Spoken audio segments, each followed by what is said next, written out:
let's talk about property of body. So last week, I talked about my property manifesto. I went over the basics of property rights in terms of real property, the bundle of sticks, all of that good stuff. My mother commented that she actually really appreciated that information because she had never really heard about property rights in that form before, so she appreciated it. She also wanted me to make a disclaimer, which I will make, which is that when I'm talking about these things and what should or should not be legal, I'm not necessarily encouraging people to go out and do those things. Like, for example, last week we talked about prostitution, and I'm going to talk about that again tonight, but I don't encourage anyone to be a prostitute. Like, please don't be a prostitute, actually. You can do that if you want to. I mean, it's your life, it's your choices, but I don't think it's good for you to do it. I think that it'll hurt your body and your mind kind of to go through that. Most people who resort to prostitution are in a pretty negative place, so I hope that you're not even considering it. But really, I don't condone everything that I think should be legal. What's that, Edgar? So there goes my plans. Edgar's future career, it's ruined. But really, please don't assume that I endorse the behaviors that I think should be legal. But this is something I'll talk about when I get to the theocracy bit at the end, because a lot of conservatives have just decided that if they think something is a sin, it should just be illegal or people should be jailed for it, and that's just freaking crazy.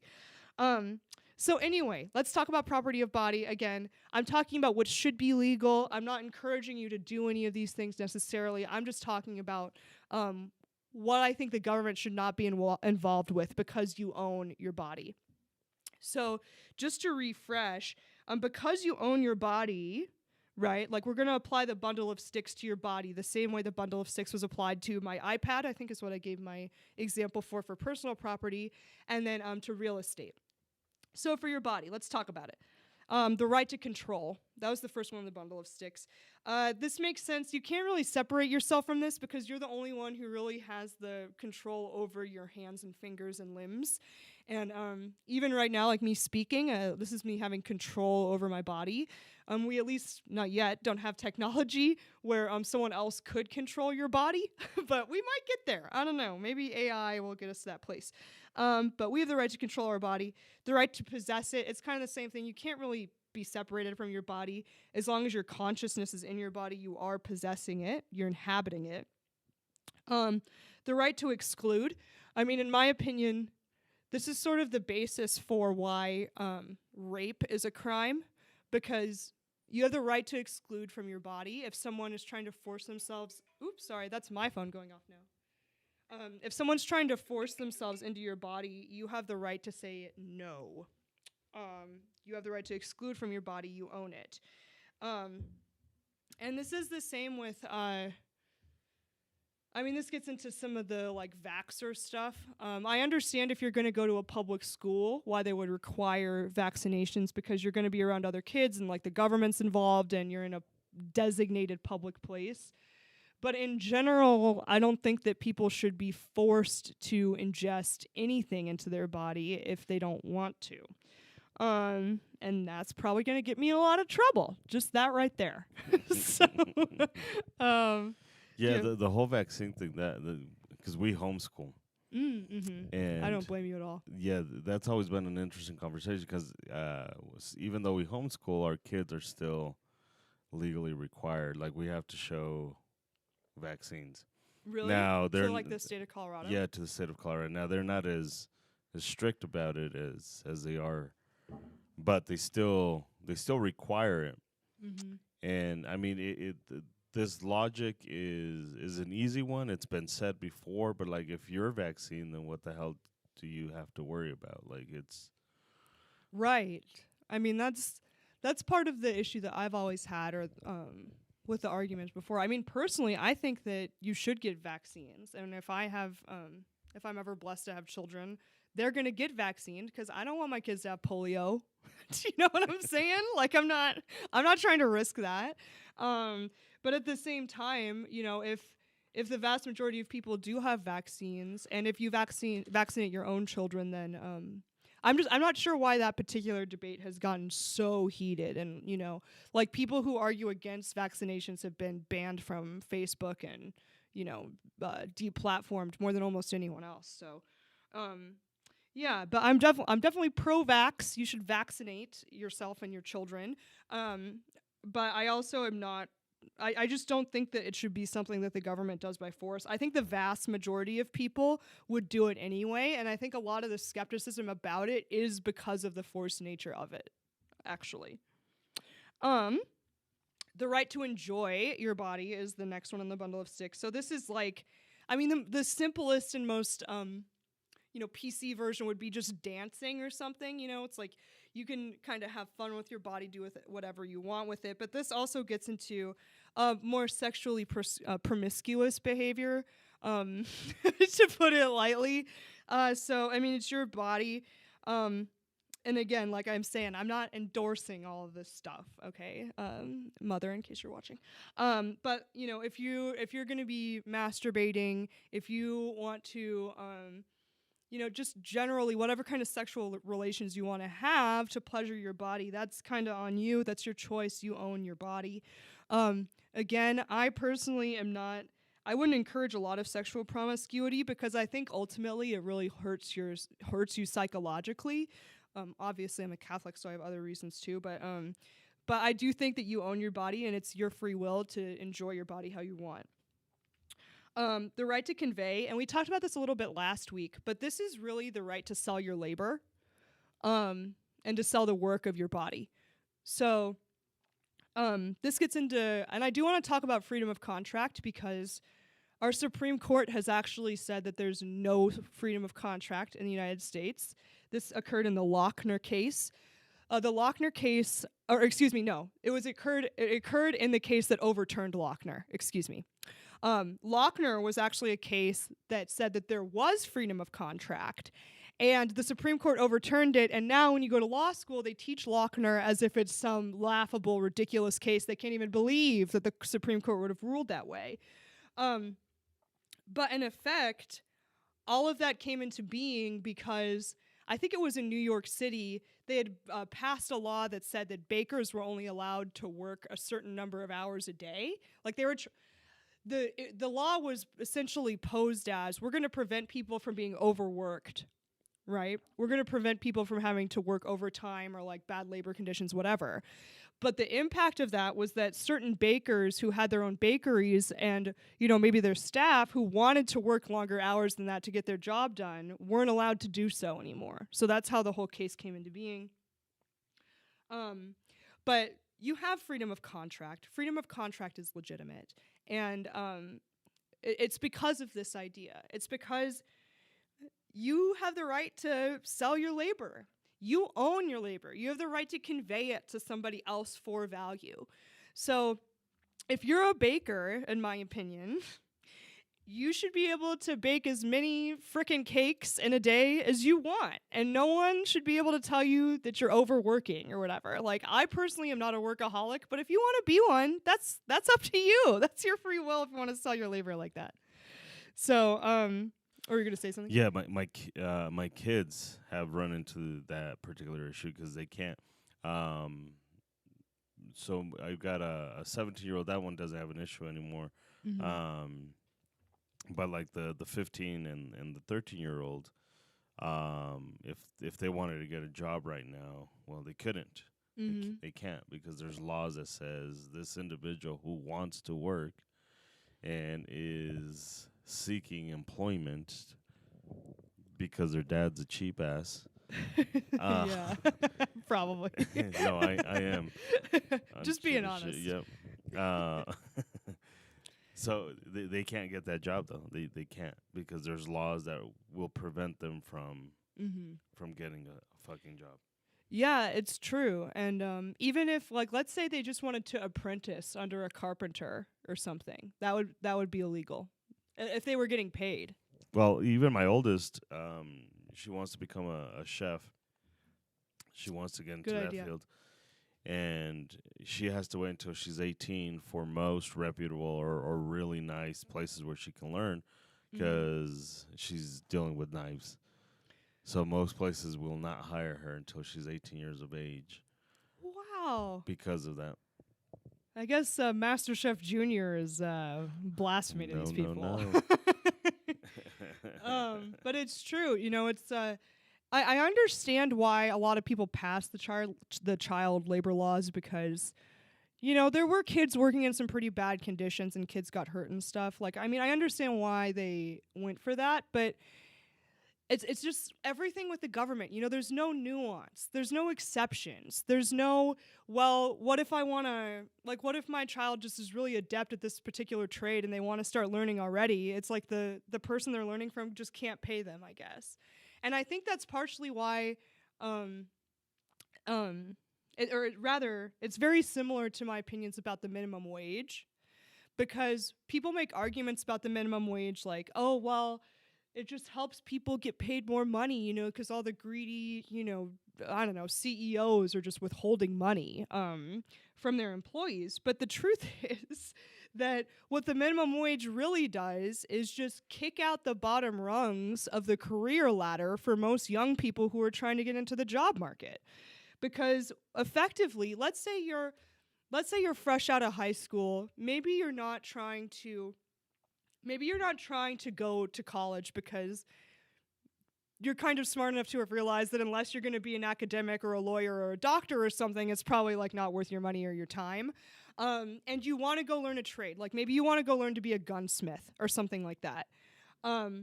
And maybe you find a gunsmith that you want to work under, and it can be like a mentor-protege relationship or like a master-apprentice relationship. But he could only afford to pay you maybe $3 to $5 an hour for the actual work you do. What we've done in effect by putting the minimum wage in place is say, the only way that person can do that is if they don't get paid at all. Like they can go and they can learn from that master. They can learn woodworking, they can learn plumbing or whatever, but they can't get paid to do it unless they can garner at least, I don't know I forget what the national one is now, but they're trying to push $15 an hour or whatever. And quite frankly, most of these tradesmen who would be willing to teach their skills, you know, they probably would be willing to pay at least some nominal amount of salary or, you know, hourly rate to these guys or to their, you know, little apprentices or whatever, or even pay them in rent or something like that. But unless you can actually get to the minimum wage level, effectively that kind of master-apprentice relationship is illegal. And that's crazy to me. And whenever I have someone argue about the minimum wage on Twitter, what I'll say is, if I want to take a job for $5 an hour, who the hell are you to tell me that I'm not allowed to do that? Like, also, I've had friends who were really wealthy, okay? And they still wanted to work, though, even though they were trust fund babies or whatever. And so they might have gotten a job working in an art gallery or something like that. And, you know, the gallery owner still would have to pay this person the full minimum wage, even though they didn't want it. Like, they wanted something because they were giving their time. It's like, well, you should pay me something. I don't want to volunteer. But they don't need to support a family on that job. You know, it's like, I'm doing this because I want to be around an art gallery or something like that. But the idea that, you know, certain kinds of work are illegal just because the employer couldn't pay the employee enough is just ridiculous to me. Some people don't need the money, they don't want the money, or the skills that they can learn from the employer are worth it to them to get paid less. So instead of forcing all of those people to get paid nothing and be like an unpaid intern, why don't we just allow them to get paid whatever they and the employer are willing to agree to, because that individual is selling their labor to the employer, and that's their right to convey their labor. And that goes into prostitution too. But I'll talk about prostitution a little bit more later, because I'm going to talk about all these people who want to ban porn. So we can talk about that later. And then the sixth right in the bundle of six that I wanted to talk about was the right to destroy. And this gets into a lot of libertarian issues, as you can imagine, because this is your right to like do drugs, to be drinking, to go on crazy diets, to get tattoos and piercings, and, you know, just the right to kind of mess up your body if you want. you know? Not that I think that all drugs are destructive or all of that, but I do think that, you know, if I would personally, I would never want to do heroin. I would never want to try it. I don't really see any benefit in that. I don't encourage any of my audience to try hard drugs like that. But if someone wants to do that, it's their body. It's their choice to destroy it if they want to. Now, that doesn't mean that they won't have to deal with the consequences of destroying their body, right? Like if you decide to live a life of drugs and alcohol, and you're doing lines all the time and getting wasted all the time and eating badly, then, you know, you'll probably have a lot of medical bills. You'll probably have health issues later in life that you'll have to cover. But, you know, that's your choice. It's your choice to do all that stuff.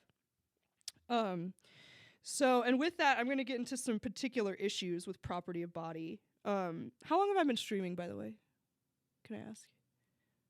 You can ask. You have been on. Sorry, I've got it on the broadcasting screen. I just You've been at it for a little under an hour.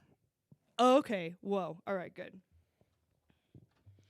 Wow, I talked about those the segregation thing longer than I thought. But it really has me jazzed up. It's on my mind a lot. These people piss me off who want to separate the races like that. Okay, so let's talk about some particular issues with property of body. I won't spend too terribly long on this because I'm trying to not go longer than an hour and 15 minutes. Okay, but let's talk about the FDA, shall we? Edgar's laughing already. The FDA is one of my least favorite of the alphabet organization or alphabet like entities with the federal government. And to me, it's because it violates the property of body just so much. Like just the idea that we're going to have a government organization decide what kind of prescription drugs you're allowed to take, or what kind, even if it's from some like whack job medicine man, like what you're allowed to take, what someone is allowed to sell, all of that stuff is just, it's just crazy to me. It's your body. If you want to take a risk with an experimental drug, or if you want to trust, you know, some guy who's selling you smelling salts out of a wagon like in Oklahoma, I mean, that's up to you. I mean, there's risks with that. And whenever I mention abolishing the FDA on Twitter, I get people who are like, "Oh, I guess you want all of us to just, whenever we go to a restaurant, get poisoned and die." It's like, well, how many people could get poisoned at a restaurant and die before that restaurant's out of business? That's everybody's go-to every single time. I guess you just want this to happen to it. Like, no, it's just the free market will take care of it. Mm-hmm. Like I've never I see reviews of certain restaurants. They're like, okay, I'm not gonna go there. Mm-hmm. Like, and I take into account the Karens that attend that restaurant that are constantly just looking for shit to complain about. But yeah, you just don't do that. Like, 100 people got food poisoning there. Like, let me go there. Like, no, it just doesn't happen that way. Right, especially now. You know, back in the day, it might have taken longer for word like that to spread. But with websites like Yelp, I mean, people are brutal with their criticisms online. And if you do any research into somewhere, you can find bad reviews. And if it was really a restaurant that was poisoning people, they would be out of business in like a month or two. Like they would not be getting away with that for long. Mm-hmm. But the FDA, however, can get away with prohibiting people with terminal diseases from trying to take an experimental drug that might save their life. You know? So it's like, how can that be just? And I think that they might have introduced some legislation to try to change that. I'm not sure if it actually got passed, but for a very long time, it was a situation where even if you were terminally ill, you still couldn't take a drug that wasn't approved by the FDA. Like, you just couldn't risk it, even if the trials that had happened so far were promising. So, or just a pill to kill yourself. Right. Which is slightly more controversial, but... No, I mean, it's on my list of specific issues here, so I'll jump to that. Because here in Colorado, it did pass. It did pass in Colorado. Which one? For you to be able to just off yourself. Like through assisted suicide? Correct. I mean, assisted suicide personally, I'm not a fan of that because I feel like that other person is now like taking your life. Like it's like even if you beg someone to kill you, I still don't think that they. Well, you take a pill, so it's not like somebody's there with you, but they give you a little vial of pills that just. I don't know. Maybe it's messed up, but I feel like they should have to go find the pills themselves. Like, I know that sounds terrible, but like, I do think that it's your body. Like, it's the right to destroy Oh it. no, you get the pills. You get the pills. They're just prescribed to you. They have to be prescribed to you by a doctor. But that's what I'm saying. Like like a doctor, like if you take a Hippocratic oath to like do no harm, you probably shouldn't be prescribing someone a pill that's gonna kill them. Yeah. You know, like that's kind of just your role as a doctor. Now, if you're someone who like Well, wants you're an death, attorney. Let's get into this. You're an attorney. I'm sorry, I'm derailing your thing. It's okay. This is part of the property of body. It's all right. I'm curious now. Yeah. You're defending someone who murdered someone, and you kind of know that they might have done it, or it's kind of hard. But now, where's that fine balance of protecting your client and just straight up being like, nah, fuck this fucker. He straight up did it. Fucking let him burn. Yeah. Well, I do think that when your liberty is at stake, you know, because I did do public defense work. I do think when your liberty is at stake, that you should always you should have someone make your best argument for you in court. Now, if you did it, that argument for you is probably not going to be that good. You know what I mean? Like, that's probably not going to work out that well. But I do think that, especially given that the state has, like, the death penalty and stuff, I think that it's important for people accused of crimes like that to have, like, a defense. Personally, it's part of the reason why I didn't do criminal law. There's certain kinds of crimes that I would have a hard time defending, murder being one of them, child sexual abuse being another. But that's not to say that I think that the public defenders that defend those people are doing anything wrong. Like, I think that they should have a defense. But that doesn't mean that I don't think that they should be punished. Like, I think murderers, like, need to be punished. You know? Like, even if they should have a defense in court, like, I still think that if you are a murderer, like, that's really terrible and awful, and, like, don't murder anyone. There you go, mother. Just for the record. But it's one of those things, and that's the thing. It's like, if someone could be begging you to take their life, but ultimately you're still the one that's taking it, and I don't think that you have a right to take someone else's life, even if they ask for it. And I think as a doctor, that should be a violation of your Hippocratic oath to do that.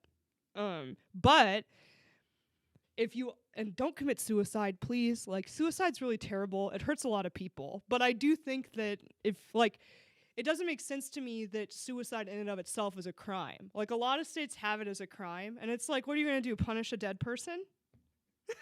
Like, what? Like, it's just, I doubt that it deters suicide at all. And quite frankly, if people care about deterring suicide, they should try to have our government not be so authoritarian, or at minimum, try to have the economics in this country not be so awful. Because I do think a lot of people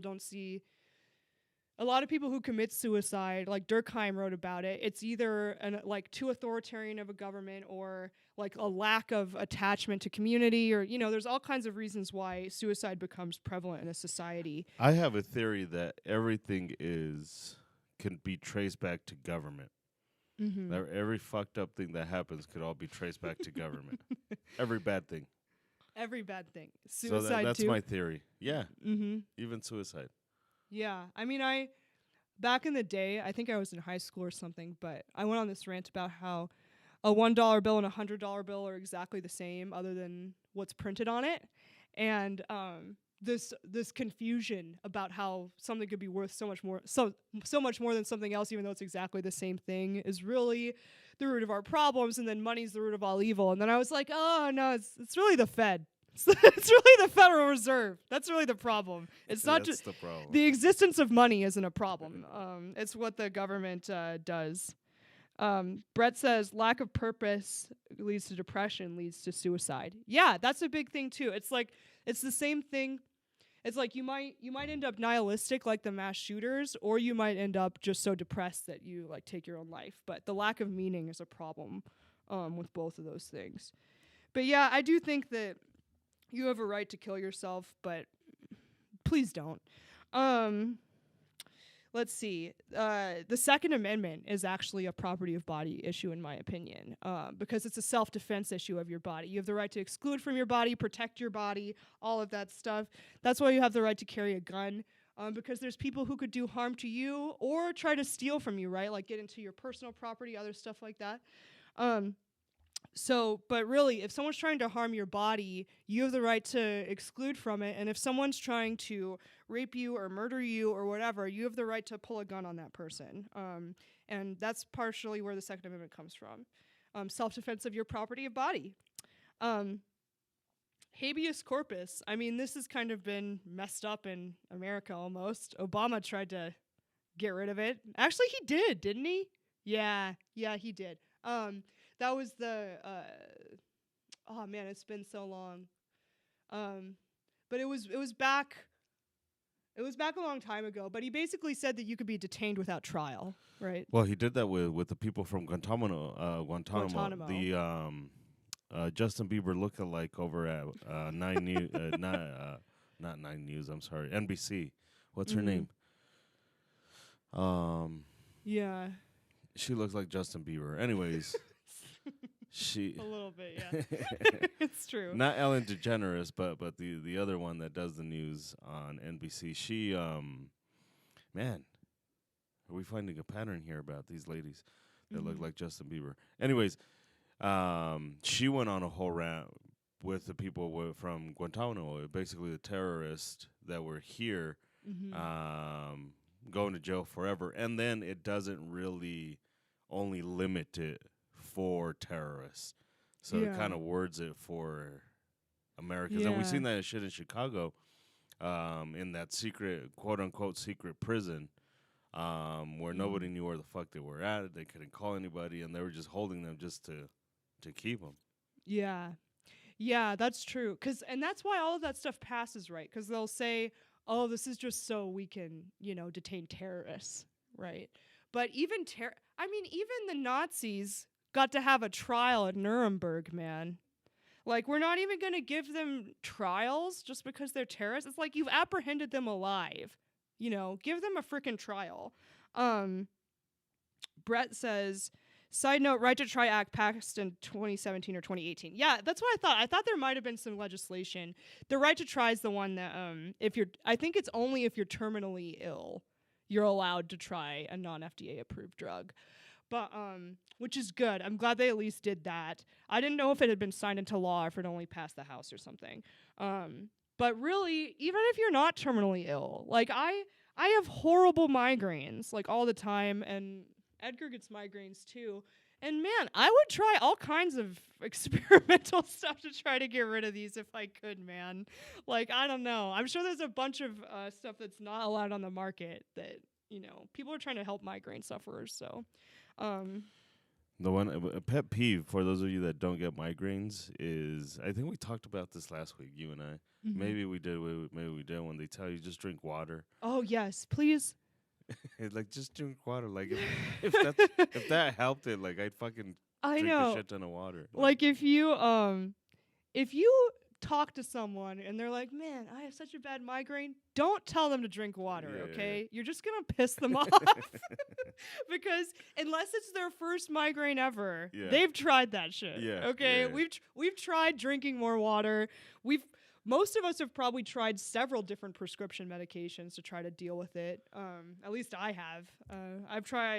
I'm currently trying to change my diet in the hopes that maybe that'll help it, but I don't know. Some of this stuff is hard. But yeah, really, don't tell migraine sufferers just to drink water. It's not about water, okay? When you're having a migraine, the blood vessels in your brain are constricting and clenching, which is why you get aura stuff like blurred vision and all of that, and why your head hurts. No amount of water is going to tell the blood vessels in your brain to relax. Okay, so anyway. Few other quick issues here. The whole idea that you have a right to your life, you know, like life, liberty, and the pursuit of happiness. The idea that you have a right to your life, that's a property of body issue, man. Because you have a right to live it. You have a right to enjoy your life, live in your body, all of that. And then the last one I want to talk about real quick is transgenderism. On Twitter, I spend a decent amount of time arguing against forced pronouns because I think that that's a violation of free speech. I don't think that any of us should be forced to say anything. I think that your identity is a negotiation. I think that if someone asked me to use specific pronouns, I would, because it's almost like someone's kind of asking me to use a nickname or something. Like, I have no problem with that. The trans people I've met in my life, I always referred to them by their preferred pronouns after they transitioned. Like, I didn't do anything about that. And I just want to make that clear because I am very critical of the whole forced speech thing. And that's not when I'm saying that transgender rights are a part of the property of body, that is not what I'm talking about. What I'm talking about is if you want to augment your body, like if you want to get plastic surgery generally, that is your freedom. So, and that's pretty much how I view most of the stuff that's happening with transgenderism, because that's really what you're doing. You're getting plastic surgery or surgeries specifically, and or you're taking, you know, medication or hormones or whatever to try to achieve a specific look or a specific appearance, which is that of a different gender, right? Or the other gender, really. But at least if you're transitioning, that's kind of what's happening. So, but that's your right. Like, personally, it's not something that I understand very well.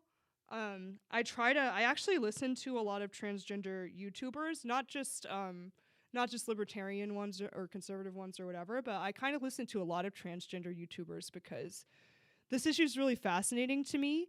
But it's really, if you, like, because here's the thing, okay? A lot of people who transition, especially men who transition into being women, they'll do a lot of hormones and they might get like breast augmentation surgery or whatever.